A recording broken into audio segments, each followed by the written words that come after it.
বাবা ভোলানাথের নামে এই ঝাঁপের দিন হুড়োহুড়ি করে ফল লোফার ব্যাপারটা বড্ড মজাদার হয়। নমস্কার সবাইকে, আমি শিউলি। দিনটা ছিল 31শে চৈত্র। এই ঝাঁপটি আমাদের বাড়ির একেবারে সামনে হয়। সকাল সকাল জিলিপির ভাজাও শুরু হয়ে গিয়েছিল, আর দেখতে দেখতে কিছুক্ষণ পর খেলনার দোকানগুলো সব চলে আসে। আর তারপর ওই দিন প্রত্যেক বছরই জানো তো খুব গরম পড়ে, তাই একটু গাড়ি নিয়ে আমরা ঘুরতে বেরিয়ে পড়ি।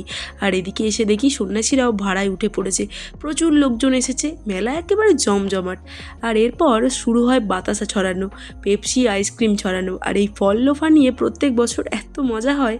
আর আমি জানো তো এসব থেকে একটু দূরে থাকি, কারণ একবার এর মাঝে পড়লে আমি আর সাথে আমার চশমা দুই একেবারে ঠাকুর জলে হয়ে যাবে। তারপর সন্ন্যাসীদের এই আগুনের ওপর দোলানো হয়। আর সবশেষে এত গরমের পর একটু ঝড় ওঠে, চারিদিক ঠান্ডা হয়ে যায়, কারেন্টও চলে যায়। আর অন্ধকারে সবাই মিলে বসে আড্ডা দিয়ে আমাদের দিনটাও খুব ভালোভাবে শেষ হয়ে যায়।